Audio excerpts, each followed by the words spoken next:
ये मालिए ये धन दौलत किस काम की अगर आने वाले दिनों में सांस लेने के लिए शुद्ध पर्यावरण ही की स्टडी भी करवाएंगे साइंटिफिक, कितनी हवा में नमी आएगी, कितना ऑक्सीजन देंगे, कितने वाटर टेबल को ये कैपिलरी एक्शन से ऊपर खींचते हैं।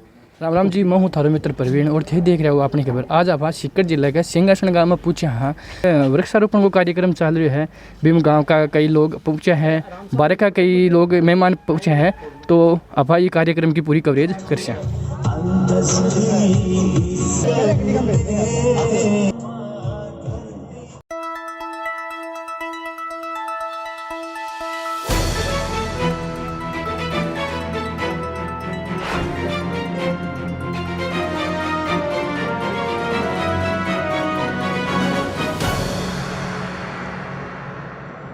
वो लगा दियो नहीं धो लिया थोड़ा अठीन देखो अठीन देख लो। अब एक आना ओ लगानो है अरियो क्यों लगानो है? ओ पौधो मरेड़ो को नहीं जीव तो है, जीव तो वह एक जना ऑक्सीजन लेवे, एक जना जीव तो वह सांस नहीं लेवे जो जीव तो को नहीं वे। ओ सांस ले जना थे करोगे इन माटी सगली भर दाब दो नहीं कि जड़न सांस किया आवे ये वास्ते ओ रियो घास लगा दे नहीं कि चारों मेल एक परत में जना कि जड़न सांस मिल पो कृषि फिर इन खाडा ने भरे और आज की खाडों की जगह बच्चे ना इन्हें पूरा ने सूखा रह घास भर दो, इन्हें सूखा रह घास भर दे ने जना इन्हें अच्छा दिन मिल जाए। एक तो ये पानी वाली नमी कौन जाए और एक सूक्ष्म जीवाणु जो कहने बे नीचार काम करवा लागसी और ये जमीन में भंडार भरेड़ो है जकाने पका पकाई और ये जड़ा के अनुसार जड़ा ने खुआबो करसी। ये पौधा ने जकाने पानी दान 2 दिन देना पड़े 5 दिन देना पड़े बिन 2 महीना तक पानी कौन देना पड़े और सूक्ष्म जीवाणु आपको काम कर इन्हें प्रोटेक्शन दे इको सही तरीको है इन्हें इकी प्रीति का मायने सूखो रहो घास ताने बिछाई और पूरो को पूरो भरनो है और जड़ा वो घास लगानो है। मैं doctor Bhanwar Singh, founder chairman the please foundation trust Mumbai. आज ट्रस्ट ने सिंहासन श्री रामदास बाबा रामदास गौशाला में 101 पेड़ लगाए, ठीक है, और उनकी पानी की भी व्यवस्था, उनके लालन पालन की भी व्यवस्था करने के लिए यहाँ के जो युवा वर्ग के जो लोग हैं जो बहुत हर तरह से सेवा भाव में लगे हुए हैं, गौ सेवा से लेकर के, तो उन लोगों के सहयोग से और उनको कहा गया कि आप इन पेड़ों को लालन पालन करिए। और पेड़ के साथ मेरी एक सबसे बड़ी चीज़ है पेड़ों को पालना और फिर उसके साथ जुड़ना और उसके साथ बड़ा होना और बड़े होकर के फिर आप बरगद और पीपल की तरह हो जाओ तो कितने पक्षी इन पे बैठेंगे, 1000 साल तक ये जीवित रहेंगे इस पृथ्वी पर। और कोई भी काम ऐसा नहीं है 200 साल बाद में भगवान बदल जाते हैं, पहले शिव जी आए, भगवान राम, श्री कृष्ण सब बदलते रहते हैं।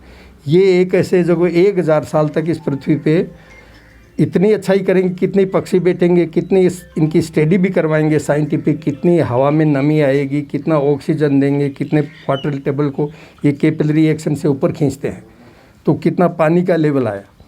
यह है कि इन पेड़ों को बहुत अच्छी तरह से आप बड़े इनके साथ जुड़े रहें और इनका लालन पालन होकर के और ख़ुद को भी आप इनकी तरह बनाने की कोशिश करें, इनके साथ जुड़े रहेंगे तो मेरा ये मानना है कि आप में भी अच्छाइयों का एक बहुत बड़ा की तरह ही आप भी एक इतनी ज़बरदस्त ये जितने भी काम क्रोध लोभ मोह जो भी जानवरों का जो है इससे सब ऊपर उठे, निष्काम निस्वार्थ भाव से। अगर ये आदमी की तरह करने लगे कि हम हवा नहीं दे तो आप लोग हम जीवित नहीं रह सकते, तो इसलिए इनका भाव जो है उस भाव को समझ के आप सभी लोग इन पेड़ों से पालें, जुड़े रहें और इनके साथ ही आप थोड़े बड़े भी बने और इनसे शिक्षा लें, क्योंकि ये इनकी जो शिक्षा है वो बिल्कुल इनविजिबल गुडनेस है, ये बोलेंगे नहीं लेकिन आपके अंदर वो भाव भर देंगे अगर आप जुड़े रहे तो। ये मैंने मेरे खुद ने महसूस किया है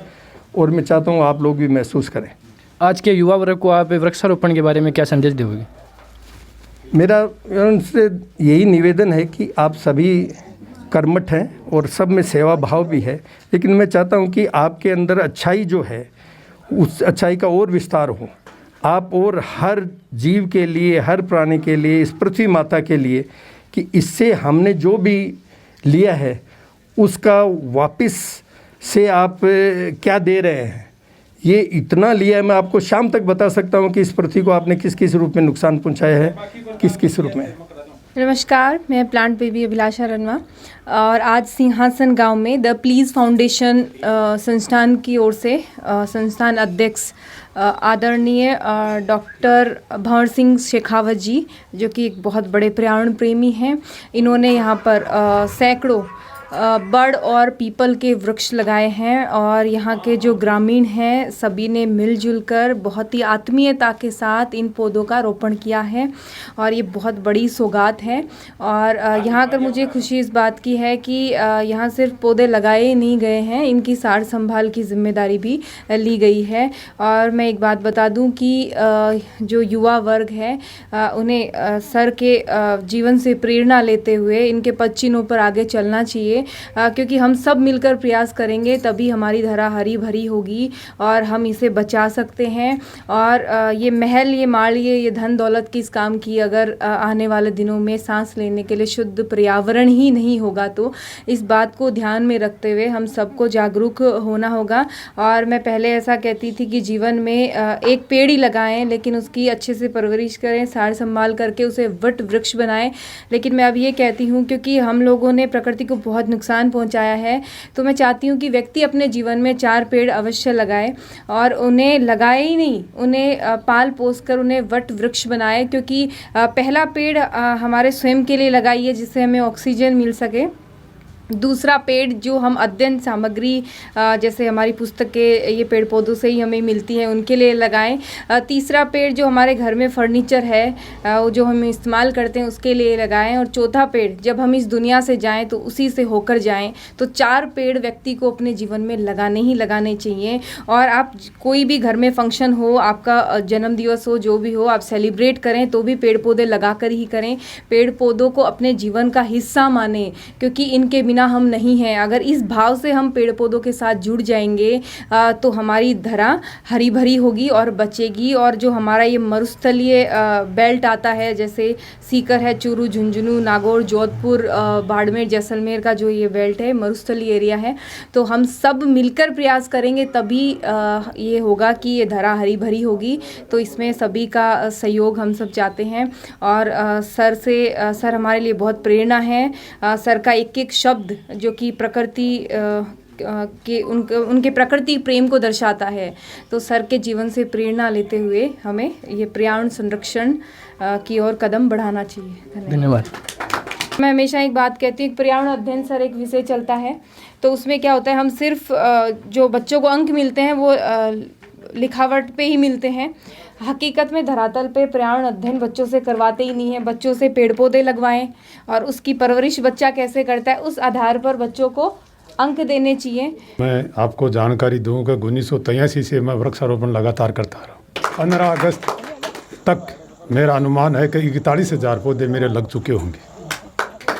लेकिन मैं पिछले 2 साल से कोरोना काल में मीडिया में आया हूँ, उससे पहले मेरा बयान मीडिया तक नहीं था। और आप ताजुब करेंगे कि मैं 2 तरह के पौधे तैयार करता हूँ, छायादार और फूलदार। फूलदार पौधे हैं वो घर पर तैयार करता हूँ। जो सिंगल यूज प्लास्टिक आप बोलते हैं फेंकते हैं, उस प्लास्टिक को मैं इकट्ठा कराता हूँ लोगों से। जैसे भुजिया की थैली है, नमकीन की थैली है, कुरकुरा की थैली है, चाय की थैली आप फेंकते हैं, तो उनको मैं दुकानदारों को अलग अलग स्थान मैंने नियुक्त कर रखे हैं। वहाँ से मैं प्लास्टिक इकट्ठा करता हूँ और उनकी पौध तैयार करता हूँ, घर पर ही तैयार करता हूँ। और वो मेरे छोटे छोटे बच्चे हैं ना, पोते पोतियाँ, उनसे थैलियों में सब में मिट्टी डलवाता हूँ। रविवार को सड़क पर पौधे लगा रखे हैं मैंने, 5 लीटर की पीपी है, उसको आधा भरा के भाई आधे पानी तुम डालो, आधा तुम डालो, आधा तुम डालो। और पौधों के लिए कहीं भी मेरे को फ़ोन आया कि वहाँ पौधारोपण है तो मैं अपने आप चला जाता हूँ। मेरे को कहीं भी मालूम पड़ गया कि पौधे लगने हैं वहाँ पर, यदि पौधों की व्यवस्था है तो बहुत अच्छी बात है, अन्यथा पौधे में मेरे खर्चे पर ही लगाता हूँ, किसी के भरोसे पर नहीं लगाता। ये आज वाला वीडियो सारी कह रहा है, बस कमेंट बॉक्स में कमेंट करके ज़रूर बताया। और चैनल ने सब्सक्राइब नहीं करो सब्सक्राइब कर लो और बेल आइकन भी प्रेस कर लो, जिससे आने वाले वीडियो नोटिफिकेशन मिल जाए।